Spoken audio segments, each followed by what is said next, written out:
they were gonna open together. Alright, we'll leave Casper alone and we're gonna hang out with Chimera first and see how she's doing. It had honestly been a minute since we've hung out with the rattlesnakes, so I wanted to do a training session with them.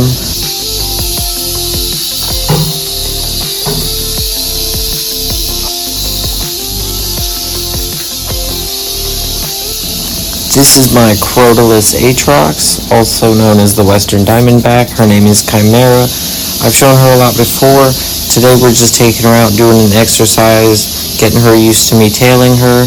I'm using my bare hands today just because I want her to get used to that as well, but also I wanted to see how she felt. I'm not gonna lie, I have a ton of respect for this animal, so I kept debating putting her away halfway through the session just because of how scary their venom is. It can send you to the hospital, and as long as you get an antivenin within 2 hours, you have a 99% success rate of surviving.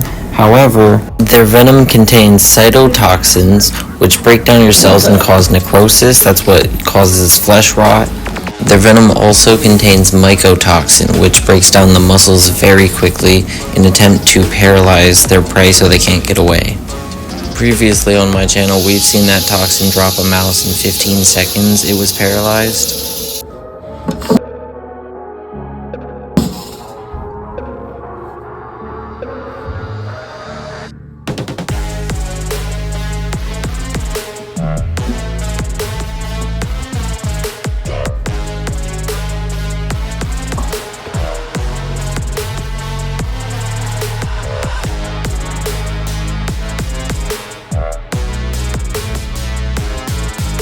Most humans who get bitten by Western Diamondbacks are able to get medical attention because it would take a full 3 days for the venom to kill someone. In most cases, even if you get it within 6 hours, your chances of survival are still pretty good.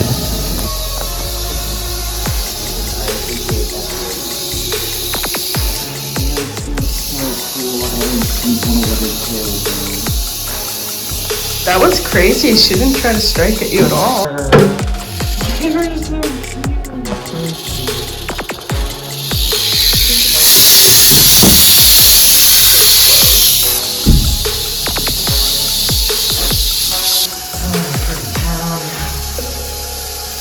He's heavier than she is.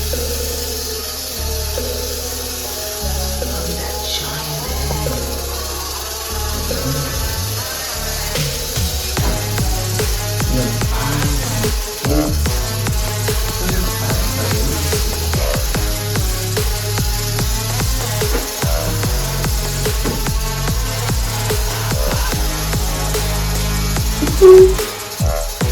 He's like, I'm actually kind of hard of seeing. I can't see anything out there.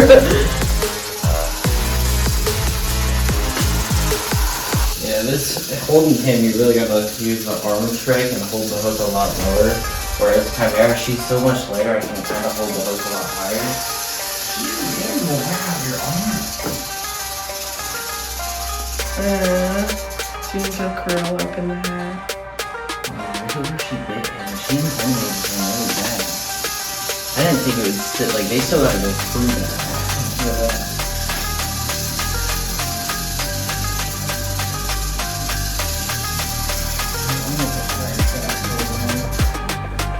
And I didn't put this, like, in the building.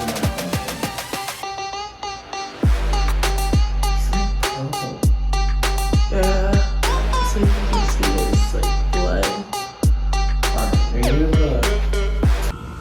Well, I finally got the chlorhexidine. So this stuff right here is a solution that's actually made for like dogs and horses and stuff, but it's called chlorhexidine and it's good for snakes. It like kills all the bacteria and stuff naturally found in their poop and their pee, but it also is non-toxic to them. You can even use it on the snake. However, you should only ever put it on the snake when it's watered down, of course, like we use to clean out the enclosure, which I'll go over that with you.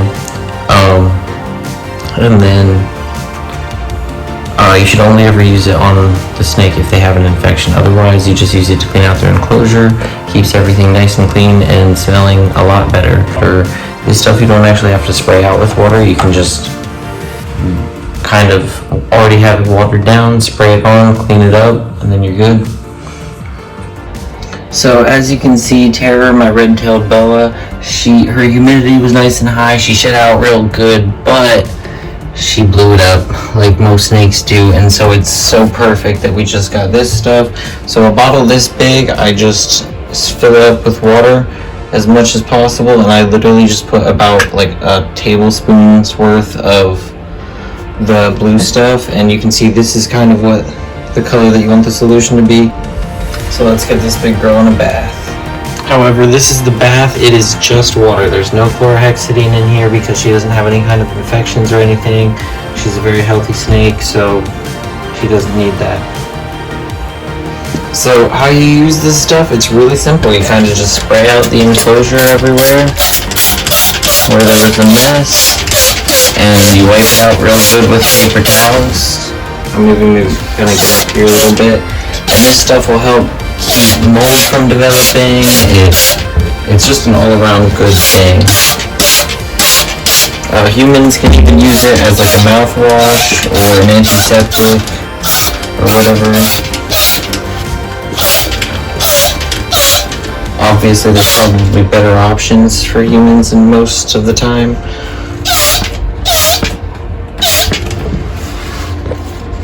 And it smells so good on it.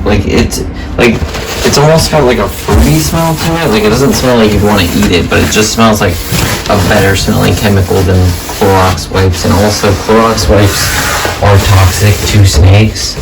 However, when I was using them, I would always just spray them out really good with water and wipe it down again. But that takes forever. It takes a lot more time. But it is safe that way. You're killing all the surface bacteria, so you're also going to prevent mold.